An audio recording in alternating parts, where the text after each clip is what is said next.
Halo semuanya, selamat datang dalam videoku kedua tentang pengantar dari materi dasar dari matematika dasar 1A.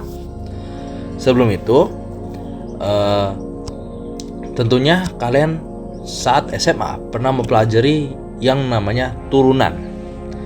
Nah, tapi apa sih aslinya itu turunan? Nah, mungkin beberapa dari kalian ada yang masih gak tahu atau lupa tentang turunan itu apa. Oleh karena itu, saya memberi salah satu contoh soal. Misalkan fx sama dengan x kuadrat plus 2x. Maka f aksen x sama dengan 2x plus 2. Kenapa begini? Karena f aksen x merupakan n x n-1. Ini merupakan rumus yang biasa kita ketahui dan kita gunakan selama SMA. Akan tetapi, rumus ini memiliki satu asal. Nah, asalnya ini dari mana? Nah, definisi dari turunan sendiri itu memiliki dua cara atau dua definisi lah bisa dibilang. Yang pertama merupakan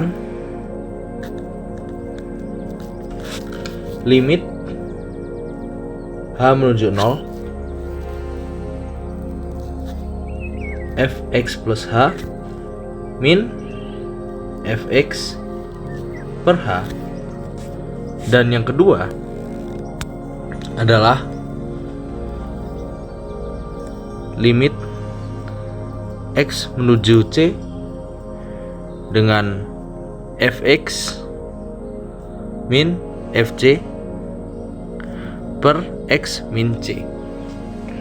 Nah, kedua rumus ini memiliki cara yang berbeda, akan tetapi definisi yang sama, yaitu kedua ini sama dengan f aksen x. Nah, oleh karena itu kita bisa menggunakan salah satu contoh soal. Nah, contoh dari tipe pertama ini adalah limit h menuju 0 akar 3h plus 9 min 3 per h. Dengan kita harus menentukan fx. Nah, kunci dalam mengerjakan soal tipe ini adalah dengan melihat, pertama adalah tipe soal, tipe jenis dari turunannya apa. Kalau kita bisa melihatnya dalam bawah ini, limit h menuju 0. Nah, artinya ini pasti tipe 1, bukan tipe 2. Karena tipe 2 memiliki x menuju sesuatu. Nah, oleh karena itu kita harus membuat bagian atas depan ini dan belakang ini menjadi bentuk yang sama. Nah, bagaimana itu? Nah, karena ini adalah h menuju 0, kita bisa membuat ini menjadi akar 3 0 plus h plus 9 minus akar 3 kali 0 plus 9 per h. Sehingga kita berdasarkan bentuk ini kita dapat menyimpulkan bahwa fx atau fh sama dengan akar 3h plus 9. Sedangkan untuk contoh dari tipe 2 ini kita bisa menggunakan soal limit x menuju 2 x cos x minus 2 cos 2 per x min 2. Nah, Tentunya kita bisa langsung mengidentifikasi dari fx-nya ini berapa dengan kita melihat bentuk di depan ini. Nah, karena kita mencari fx-nya, ya udah fx sebenarnya x cos x. Nah, lalu selain definisi, tentunya turunan juga memiliki beberapa peraturan-peraturan lain. Harusnya saat SMA kalian juga pernah mempelajari tentang product rule. Nah, product rule ini apa? Misal kita mencari turunan dari X dikali X. Oh, maaf. Anggap saja menjadi 3x 4x kuadrat. Nah,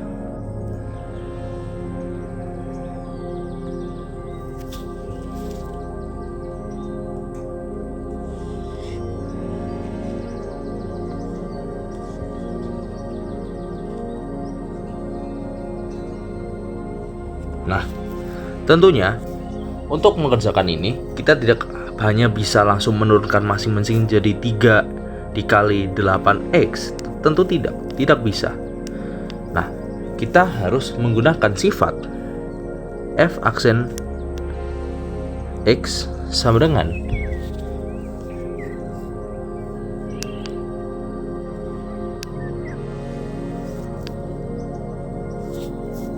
tentunya untuk mengerjakan ini, kita tidak bisa hanya langsung menurunkannya menjadi 3 kali 8x. Tidak bisa. Kita harus menggunakan sifat untuk pengalian, di mana U dikali V aksen ditambah V dikali U aksen. Nah, untuk yang kita designasi sebagai U dan V, kita mengambil dari masing-masing ini. Nah, ini juga berkorelasi untuk V di sini dan U di sini. Ini baru sebenarnya F aksen X. Nah, lalu kita juga ada contoh kedua, yaitu F aksen X 3x per 4x. Tentunya kita tidak bisa hanya menurunkannya saja, kita harus suatu rumus lagi, yaitu V dikali U aksen min U dikali V aksen per V kuadrat kali V aksen.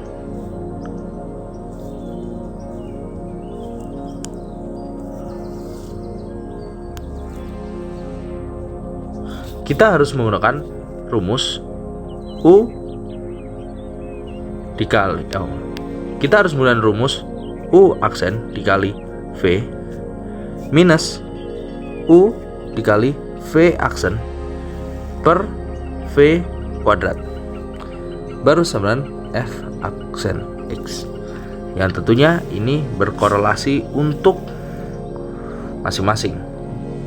Nah, tetapi apakah ini harus sama persis untuk bagian atas sebagai U dan bagian atas sebagai V? Tentu iya. Bagian atas harus sama FU dan bagian bawah sebagai V. Dan untuk pengecualian, untuk perkalian, di mana kalau kita putar balik ya tetap sama saja sih artinya. Nah,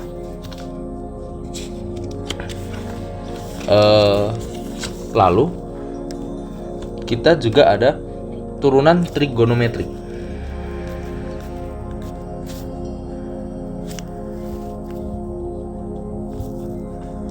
Lalu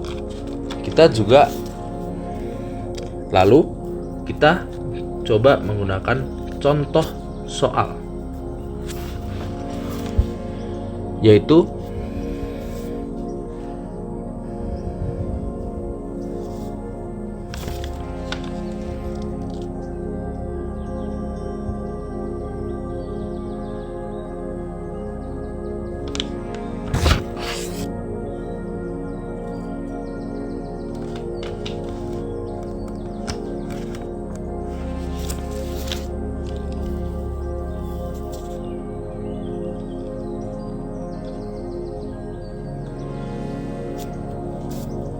yaitu mencari f aksen x dari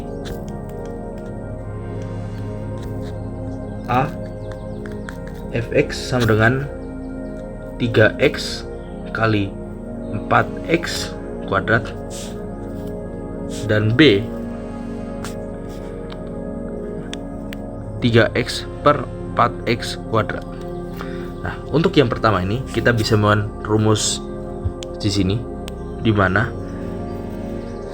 u kali v aksen plus v kali u aksen, di mana kita bisa menemukan f aksen sama dengan 3x dikali 8x plus 3x kali 4x kuadrat dikali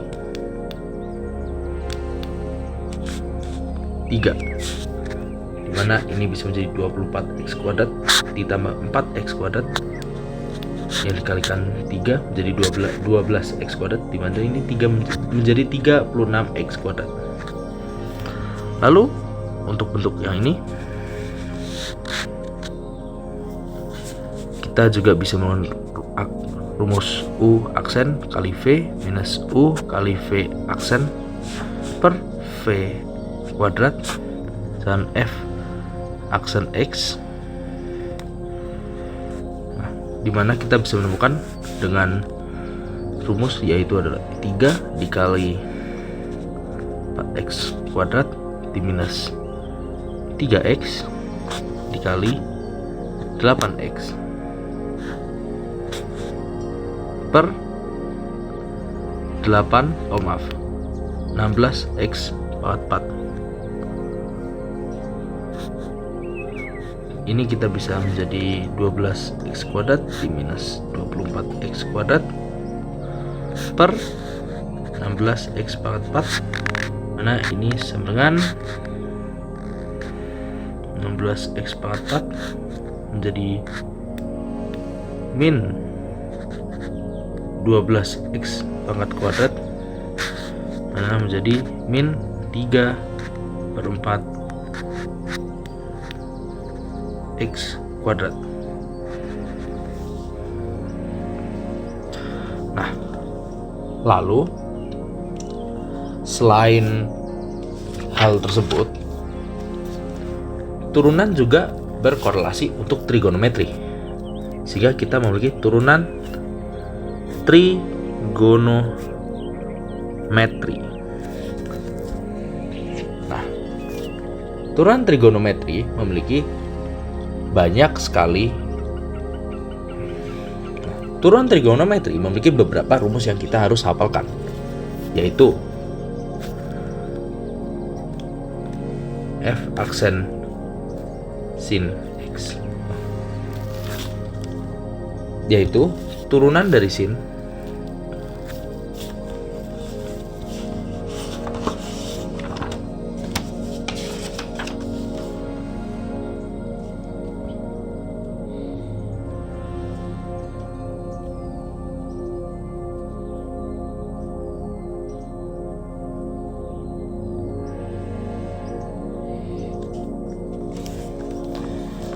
dalam turunan trigonometri terdapat beberapa hafalan yang harus kita ingat, yaitu turunan dari sin sama dengan cos x, lalu turunan dari cos sama dengan sin x. Nah, sama dengan min sin x. Lalu ini juga berkorelasi untuk tan, di mana turunan dari tan x sama dengan secant kuadrat x. Lalu untuk turun dari kotanan x sama dengan min kosekan kuadrat x. Lalu turunan dari secant kuadrat x sama dengan dari sec x tan x. Lalu turunan dari kosekan x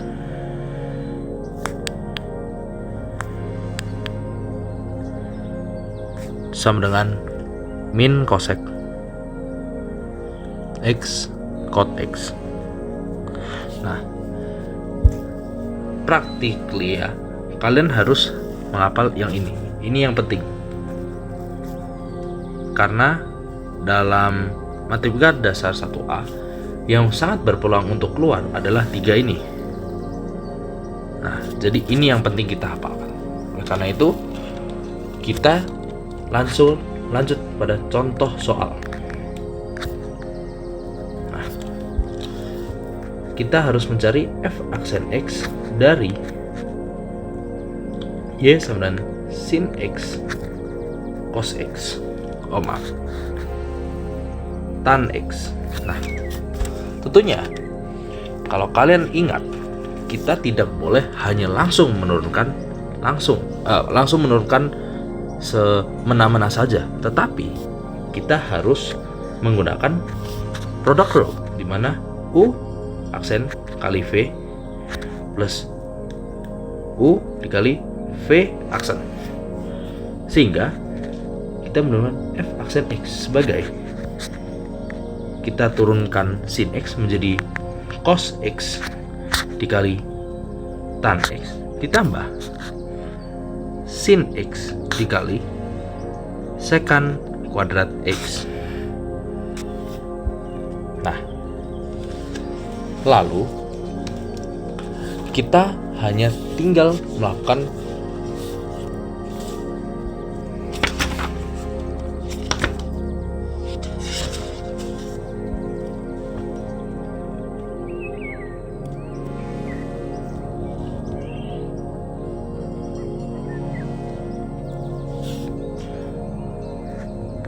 di mana hasil dari kedua ini. Jadi hasil yang final. Nah, lalu selain turunan trigonometri, kita juga bisa menggunakan mencari nilai hampiran dengan turunan.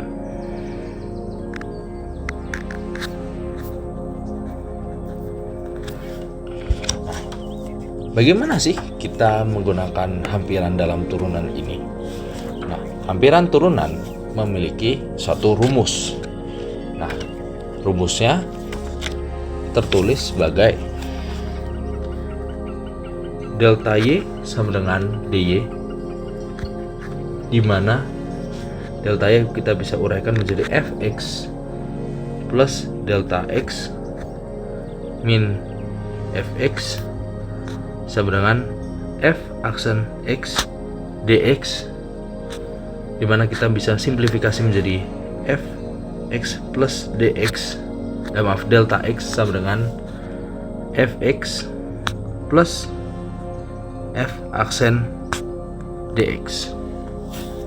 Nah, oleh karena itu kita langsung menggunakan contoh soal saja. Nah, contoh soalnya adalah carilah hampiran dari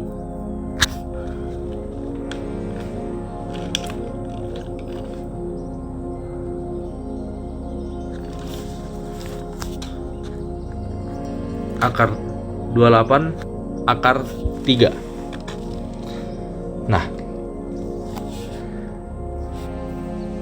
anggap saja akar 28 akar 3 sebagai x akar 3. Nah, maka nilai dari f aksen adalah 1/3 akar 4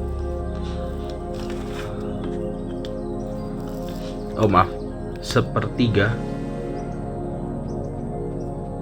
x kuadrat akar 3. Nah, sehingga kita pilih x sama dengan 27 karena ini adalah nilai yang paling mendekat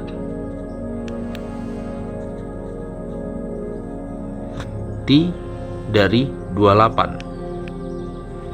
Nah, sehingga kita bisa menambahkan kita bisa menemukan delta X-nya sebagai 28 minus 27, sehingga delta X sebenarnya 1. Sehingga kita bisa memasukkan rumus tadi, fx plus delta X sama dengan fx plus f aksen X dx,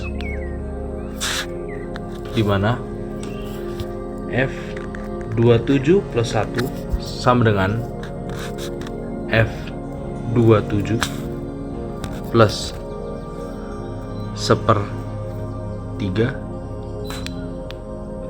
327 kuadrat kali 1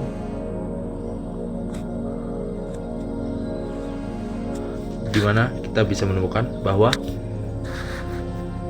F28 sama dengan 27 pangkat akar 3 plus 1/3 kali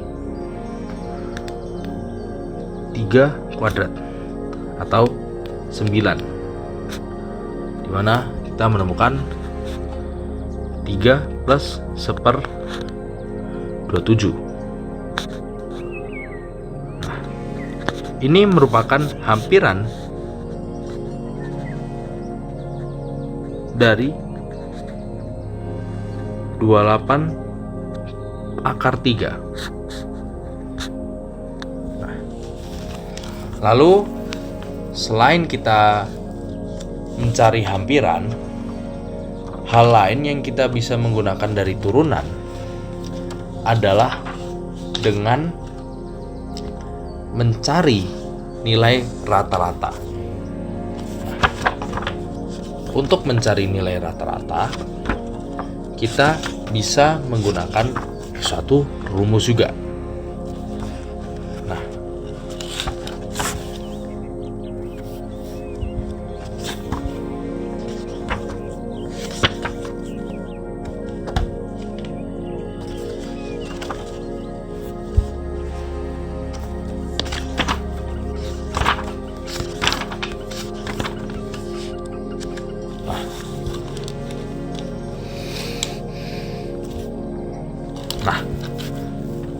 teorema nilai rata-rata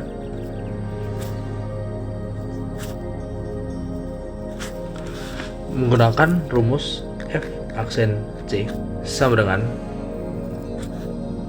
FB min FA per B min A. Nah, kita bisa menggunakan suatu contoh soal saja. Contoh fx sama dengan 1 min x kuadrat.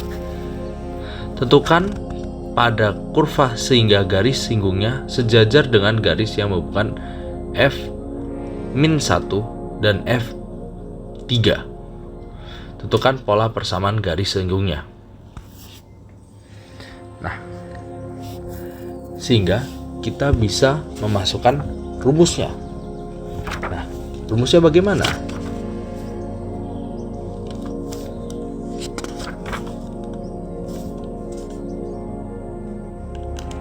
Sehingga kita bisa menemukan hasilnya dengan memasukkan rumus tadi, di mana F aksen C sama dengan F min 1 min F3 min 1 min 3, di mana kita bisa menemukan ini 0 min 8 min 4, mana kita bisa menghasilkan 8 per min 4 sama dengan min 2. Nah,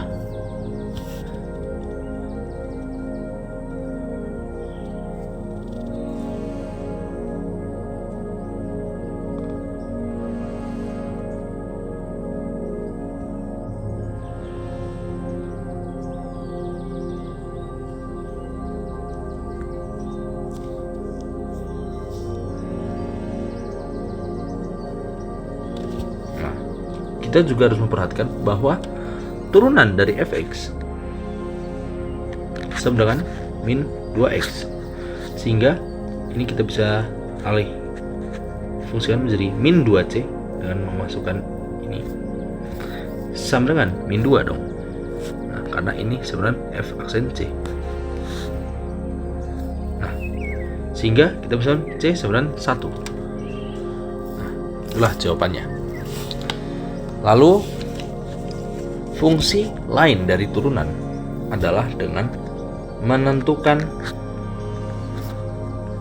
cekung dan nilai max dan min.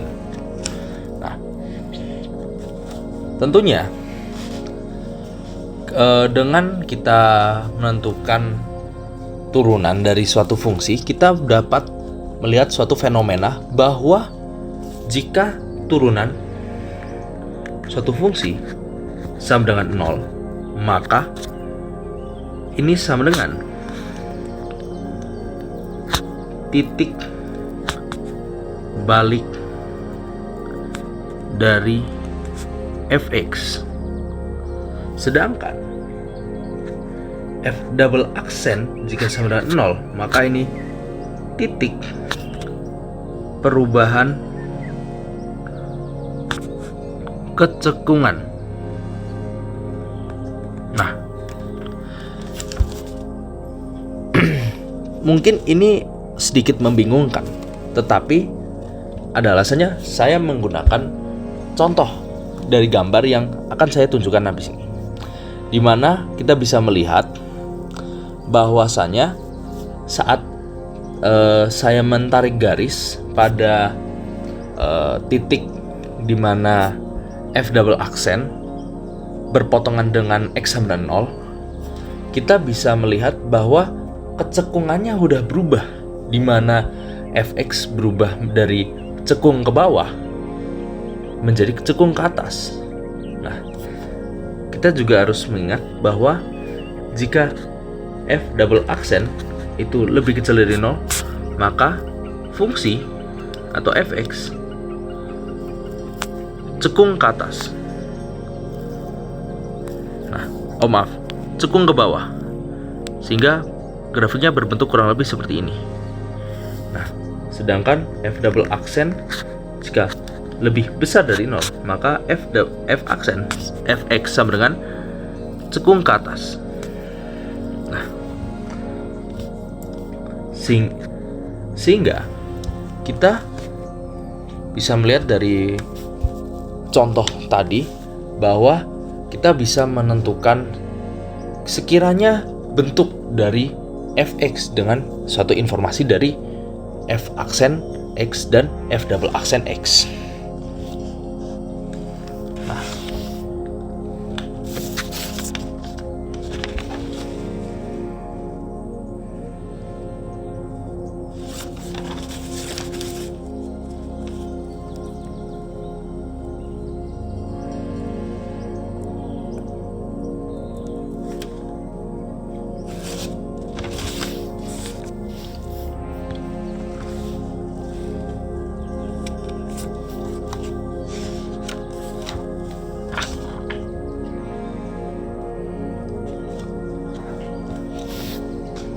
lalu dalam turunan itu juga ada yang namanya aturan rantai, di mana dy per dx bisa sama dengan dy per du dikali du per dx. Nah, ini merupakan suatu sifat yang kita harus ingat ya. Ingat baik-baik, karena ini aplikasinya banyak sekali dalam turunan. Dan untuk materi terakhir dalam turunan adalah turunan implisit. Nah, apa sih itu turunan implisit? Nah, turunan implisit terjadi jika terdapat suatu turunan di mana kedua belah sisi memiliki X dan Y. Nah, tentunya biasanya kalau kita ingin membuat menjadi turunan yang biasa kita gunakan, kita hanya membuat menjadi Y sama dengan atau X sama dengan. Tapi untuk contoh ini itu kan sangat sulit ya untuk kita lakukan, sehingga kita menggunakan satu cheat code lah, yaitu turunan implisit. Nah, turunan implisit itu seperti turunan biasa, akan tetapi dengan beberapa extra steps, di mana kita jika menurunkan ini terhadap X. Nah, tentunya dalam menghadapi soal kayak gini, kita harus mengaplikasikan beberapa peraturan-peraturan baru. Tentunya dalam menghadapi soal seperti turunan implisit, kita seperti mengerjakan turunan biasa, akan tetapi dengan beberapa tambahan aturan bisa dibilang ya. Karena jika kita menurunkan ya menjadi X aksen kali Y plus Y kali X, jadi X kali Y aksen sama dengan X kuadrat aksen plus Y kuadrat aksen, maka kita bisa menemukan bahwa ini menjadi 1 dikali Y, seperti biasa kita menurunkan, lalu X. Nah, karena ini Y kita turunkan terhadap X, dimana ini tidak bisa ya kita tentukan, maka kita simpan menjadi Y kali D per DX, dan ini pun berlaku untuk Y yang ada di sini, dimana ini menjadi 2Y kali D per DX. Menjadi DY per DX, dan ini menjadi DY per DX, dimana 2X bisa turun seperti biasa. Lalu kita bisa rearrange ya dari bentuk dari persamaan ini, dimana kita bisa memindahkan semua dari DY DX menjadi sisi kiri